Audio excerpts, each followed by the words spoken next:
a leitura? Leitura é atribuição de significado. Nós lemos um gesto, uma expressão facial, um filme, uma música, um poema.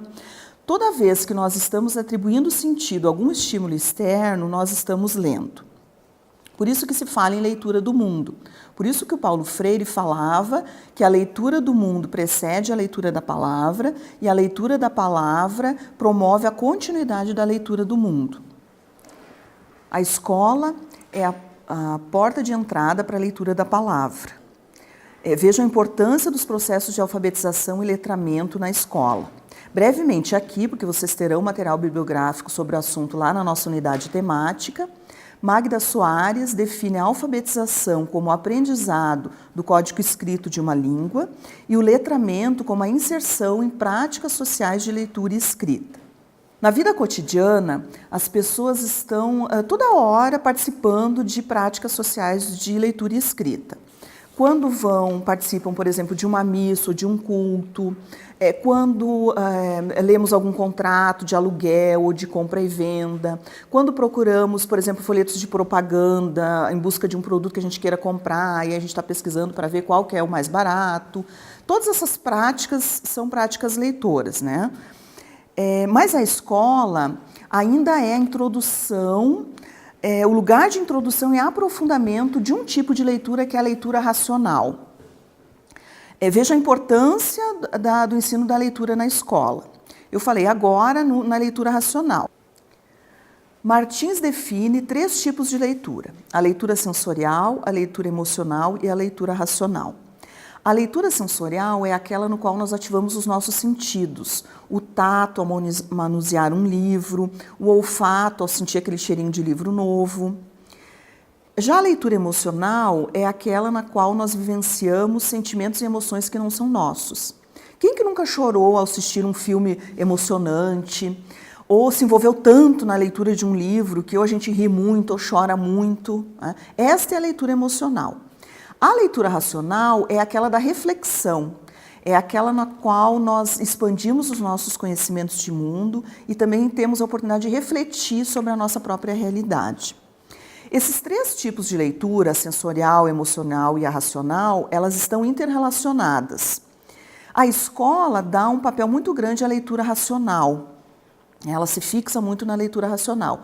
Mas Magda Soares vai defender, principalmente no ensino fundamental, que as crianças têm que ter a oportunidade de vivenciar também a leitura sensorial e a leitura emocional. A situação ideal, né, é que as crianças cheguem na escola já tendo vivenciado esses tipos de leitura, né? Já ter manuseado livros, já ter participado de contação de história, ou os pais terem contado uma história para a criança, mas essa é a situação ideal. Muitas vezes as crianças chegam na escola sem ter vivenciado esses tipos de leitura.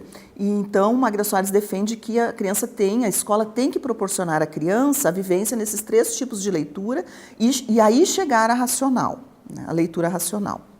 Segundo Solé e Colomeri Campos, há 3 concepções de leitura elaboradas historicamente para explicar o processamento da leitura. O primeiro modelo é chamado de modelo ascendente. Nele concebe-se que o processamento da leitura acontece das unidades menores para as unidades maiores. Então, o leitor processaria o texto a partir das suas letras, sílabas, palavras, parágrafos, até chegar ao texto como um todo. Ele é chamado, então, o processamento da leitura nesse modelo seria um processamento sequencial e hierárquico que é ascendente, das unidades menores para as unidades maiores. Ele é chamado também de bottom-up. Mas nós sabemos que a compreensão de um texto não é apenas, né, não se resume apenas à soma das suas partes. O segundo modelo é chamado de modelo descendente, ou top-down. Nesse modelo, concebe-se que a leitura parte de aspectos mais globais do texto, o conhecimento prévio, os recursos cognitivos do leitor para as suas unidades linguísticas. Por isso que ele é chamado de descendente. Ele também é sequencial e hierárquico, mas iríamos de aspectos mais globais do texto para as suas unidades linguísticas menores. Aqui o processamento ocorre da mente do leitor para o texto. Por isso ele é caracterizado como descendente. Betts, 2010, vai dizer que, no primeiro modelo, leitura é extração de significado do texto. No segundo modelo, a leitura é atribuição de significado ao texto.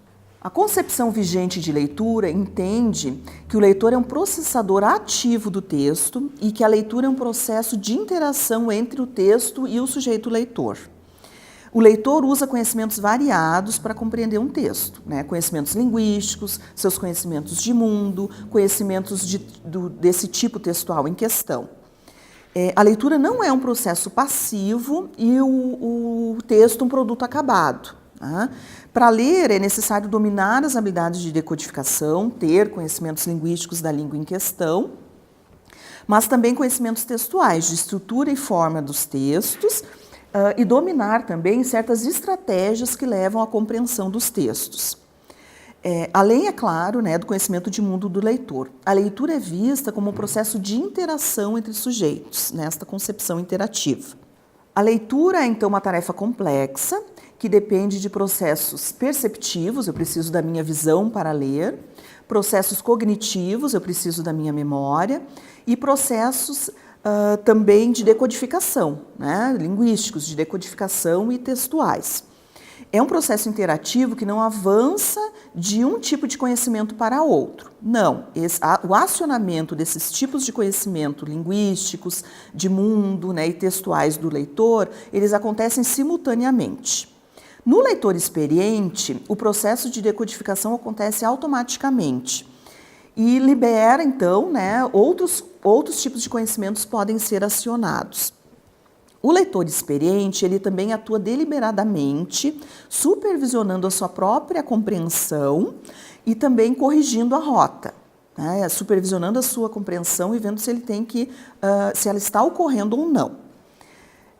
Para isso, ele recorre a estratégias de leitura, dirigindo a sua atenção para certos aspectos do texto.